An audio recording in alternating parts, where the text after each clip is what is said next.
Assalamualaikum warahmatullahi wabarakatuh.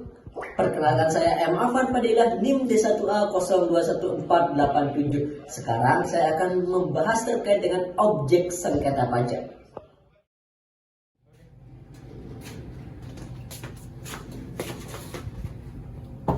Assalamualaikum. Waalaikumsalam.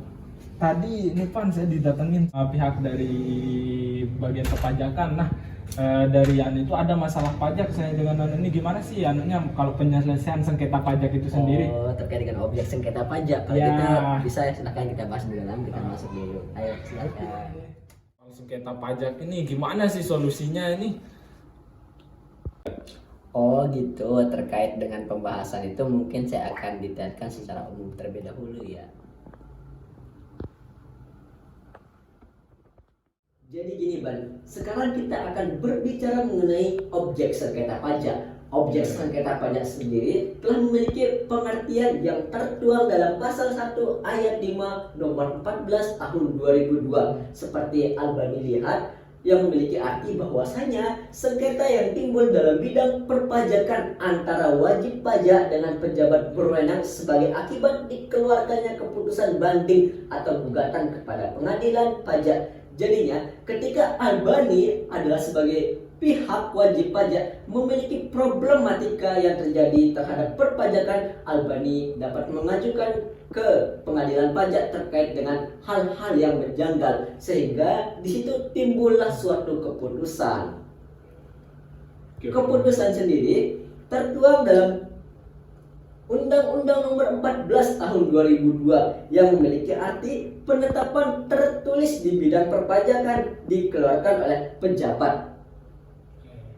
Hal tersebut memiliki tujuan konsep dasar dalam ranah perpajakan, yaitu demi keadilan dan kepastian hukum yang berlaku. Pada dasarnya, pajak telah memiliki lembaga peradilan pajak atau yang biasa dikenal dengan istilah Badan Penyelesaian Sengketa Pajak (BPSP) yang sudah ada sejak lama. Akan tetapi BPSP ini belum bisa mengoptimalkan kinerjanya yang ada, sehingga objek sengketa pajak tersebut sering terjadi di lingkup ranah masyarakat. Seperti itu. Jadinya objek sengketa pajak ini adalah keputusan pemerintah di bidang pajak yang diajukan kepada masyarakat atau yang ditunjukkan kepada masyarakat atau pihak berwajib, sehingga ketika timbul suatu sengketa pajak yang didalihkan kepada wajib pajak, hal tersebut dapat dilakukan upaya hukum. Upaya hukum sendiri terbagi menjadi dua upaya hukum yang saya akan jelaskan atau saya akan berikan pemaparan kepada saudara Albani. Pertama, upaya hukum dalam bentuk keberatan, dan yang kedua adalah upaya hukum dalam bentuk banding. Upaya hukum dalam bentuk keberatan artinya adalah ketika Albani sebagai wajib pajak mengalami hal-hal yang menjanggal dalam bidang perpajakan, Albani akan mengajukan upaya keberatan kepada pihak berwajib pajak. Hal ini tertuang dalam Undang-Undang Nomor 14 Tahun 2002 dan ada juga mengenai Undang-Undang Nomor 28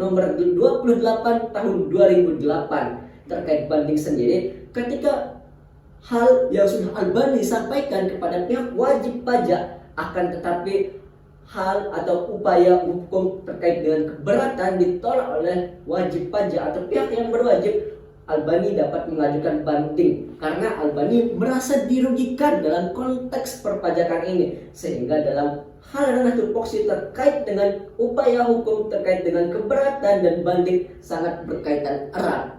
Oke, kita lanjut pada tahap ketika Albani adalah pihak berwajib pajak. Albani tidak harus semata-mata terlibat secara personal. Jadinya dalam artian kata, Albani bisa melibatkan beberapa pihak untuk membantu Albani dalam proses penyelesaian sengketa pajak, sehingga Albani ketika merasa dirugikan pada waktu tertentu atau waktu sebelumnya, Albani dapat melakukan penyelesaian pada hari kemudian atau hari kedepannya, sehingga hal-hal yang dirasa Albani dirugikan pada waktu sebelumnya dapat menguntungkan Albani pada hari berikutnya. Oh iya, besok saya